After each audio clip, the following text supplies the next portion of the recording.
You know, it is not easy being a bird. But what you gonna do, huh? I guess we birds are born losers. Now, just to put the record straight, listen to this. When we go splitting out across the sky, somehow we seem to make the buckshot fly. Folks keep objecting to our passing by. Man, it is tough to be a bird. When we are in a tree and singing loud, 'cause we are happy and we look so proud, we take a beating from the slingshot crowd. Man, it is tough to be a bird. With BBs, they bang us, they even boomerang us. From eagles to sparrows, they shaft us with the arrows. They snare us, they trap us, and in a cage they clap us. Then what they think we need is last week's paper to read. They chase us off the statues we like best.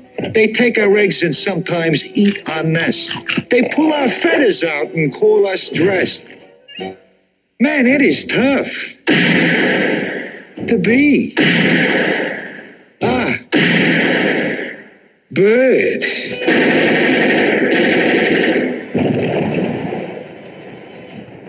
Yeah, we birds were born losers, all right. Would you believe we started out as fish? No, kid.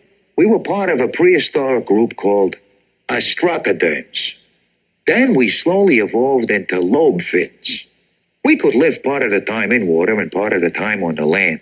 Now, quite some time later, we acquired some feet. We was tetrapods. When our hind legs began to develop, we became decodonts. Next, as proavises, we were soon running, climbing, and leaping around pretty good. Then one day we acquired some nice, fluffy feathers, and we really started to look and feel like birds. They called us Archaeopteryx. After going through a few more awkward stages, we finally developed into this fine feathered specimen, me. Of course, some of my relatives did not turn out as pretty, but unfortunately, we cannot all be a winner. Funny thing, but as I look back at the past 300 million years, I know exactly why it has been tough to be a bird. Our troubles really began with man.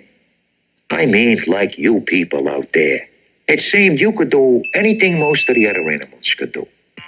You could run, you could jump, you could climb, you could swim, and you even thought you could...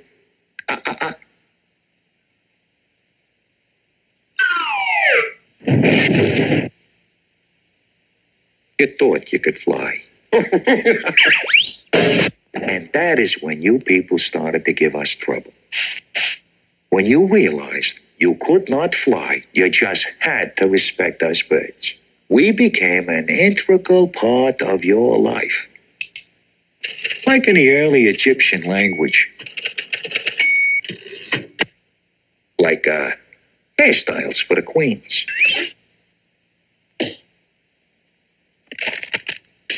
Like falcons for the kings. It is well known that when Julius Caesar was looking for a symbol to represent his two empires, nothing seemed to please him. Until we birds came up with this two-headed eagle idea. Et tu, Brutus. Likewise. When early armies met for a battle, they depended on us birds to decide whether they would fight or not. They used the sacred chicken and some sacred chicken feed. The sacred chicken was offered the sacred chicken feed. If the sacred chicken ate the sacred chicken feed, that meant there would be a fight. If the sacred chicken refused, there was no fight. Which is how we started the expression, to chicken out. Educational, is it not? As your esteem for us birds grew, so did your legends about us.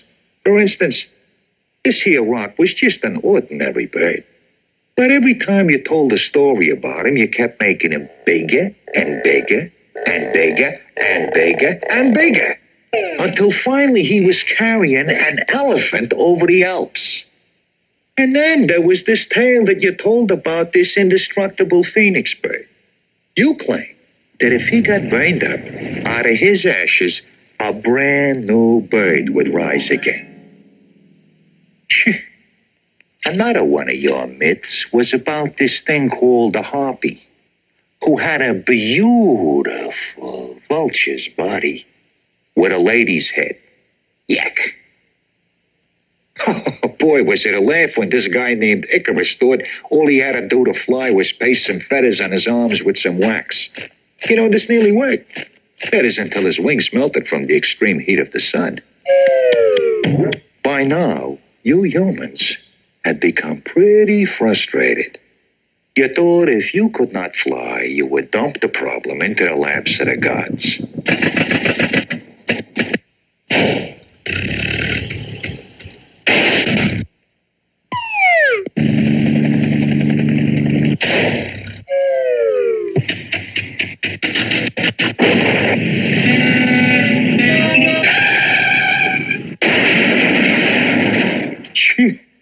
What a mess. Now think about this. If it were not for us birds, all you people out there would not be here today. You see, there was this fellow Noah. He sent this dove out to look for land. When the bird returned with an olive branch, Noah knew it was okay for him and all the animals to come out 2 by 2. Lions, elephants, mices, zebras, giraffes, mustangs, geeses, and lice. I got news for you. We birds were used by your early explorers as navigators because we usually flew in the direction of land. You remember what Columbus said, don't you? Follow that the bird. And Leif Erikson? Follow the bird.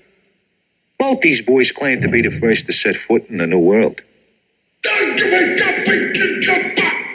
But we birds know who was here first. The problem of how to fly like a bird was still unsolved, so you called in the young genius Leonardo da Vinci. After spying on us birds, he designed a contraption that was supposed to fly like us.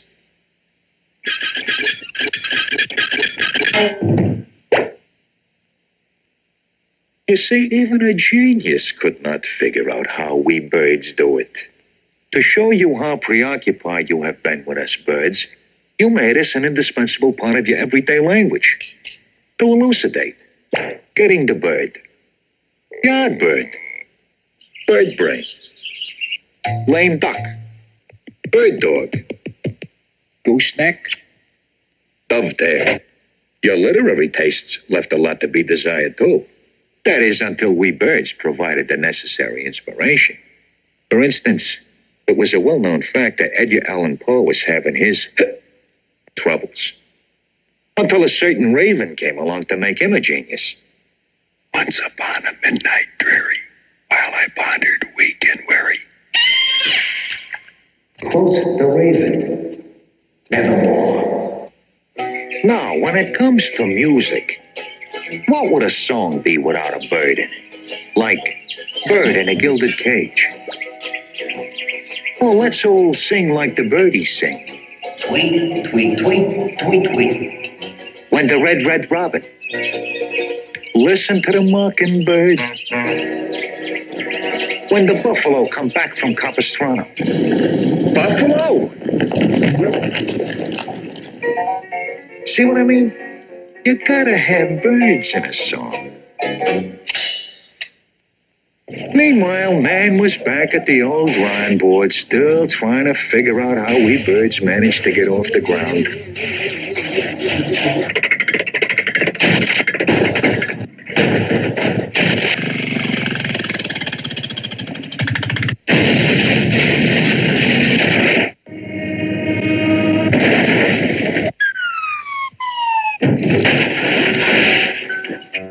You saw the stuff to which our names are linked.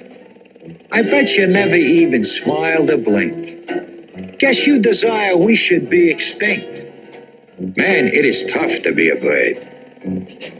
Although we want to live a life serene and keep our feathers and our noses clean, with human population on the scene, man, It is so tough to be a bird.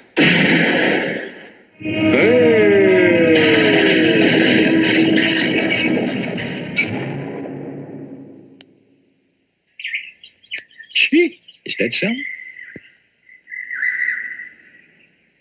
193,865,936,432. You know, it is estimated that there are over 100 billion birds in the world and over 8,500 different species. But unfortunately, there are some species that no one will ever see again. I am referring to birds like the passenger pigeon, the heath hen, the great uck, the Carolina parakeet, and the Labrador duck, all extinct. That is the dodo bird. Even now, at this very moment, some of my buddies are on the brink of extinction. Birds like the whooping crane, the trumpeter swan, the peregrine falcon, the California condor. Yeah, and even our own national bird, the bald eagle. All these birds are on the critical list. So in order to save them and the rest of us birds from oblivion, I have started a new thing. It is called Birds Anonymous. Whenever you people feel like you want to shoot or destroy one of us birds, all you have to do is phone us, and we try to talk you out of it. Hello, this is Birds Anonymous. I guess I need a little more time to work it out. But unfortunately, time is running out. However, I wish to state there are some people who do care about us birds. I am referring to the National Audubon Society. Now, how about going on an early morning bird walk to observe some real experienced bird watchers do their thing?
I tell you, it is easy to understand why birdwatching has so many fans all over the world.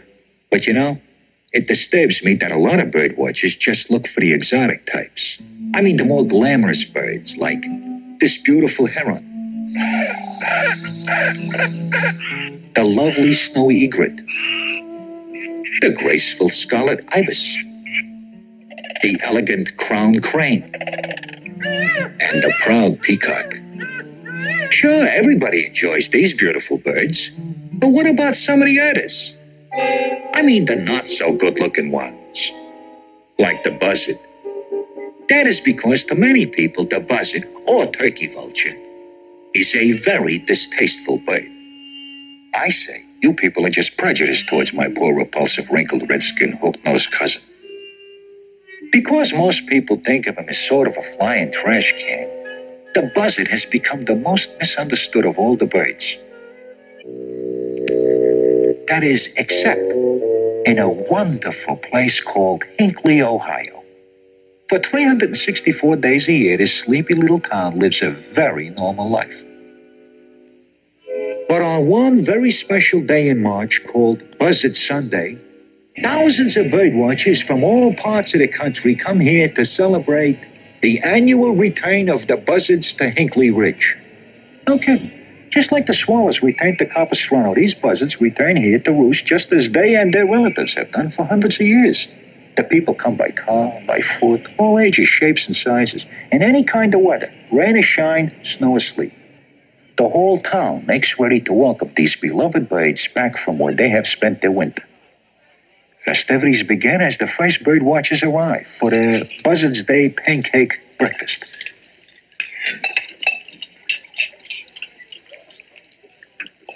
Everywhere there is a reminder of who the guest of honor is. For those who may not get a chance to see the buzzards return, there is a pet buzzard on hand for close inspection. Meanwhile, out at Buzzards Roast, as the scheduled time for the buzzard's arrival nears, the traffic is bumper to bumper. This is a great outing for the parents and the young ornithologists. For some kids, it will be their first experience at this historic event. Pennants, balloons, ice cream, all help to ease the tensions while waiting for the bird's arrival. Everybody keeps a sharp lookout. Some await the buzzard's arrival open-eyed.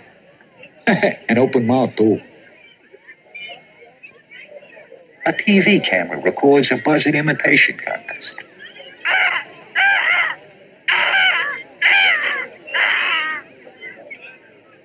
As the 0 hour approaches, the park naturalist explains how to identify a buzzard. Using a lifelike dummy. Confidentially, this is as close as some of them care to come to Hinckley Zero. Uh-oh, I think the Rangers have spotted the first arrival.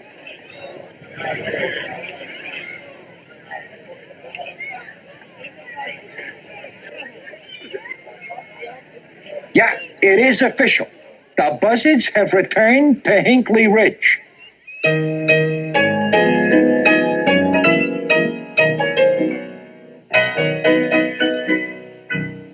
When the buzzards return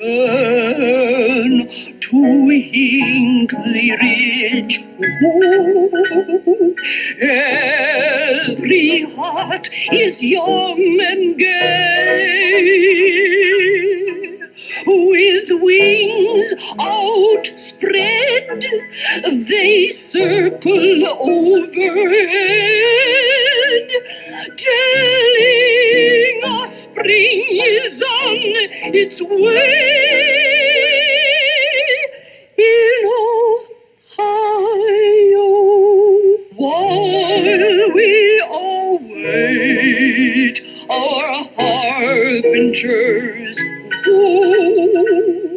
in the shelter of the bridge, Mother Nature sends the word. She is giving us the bird. When the buzzards return to Hinckley Ridge,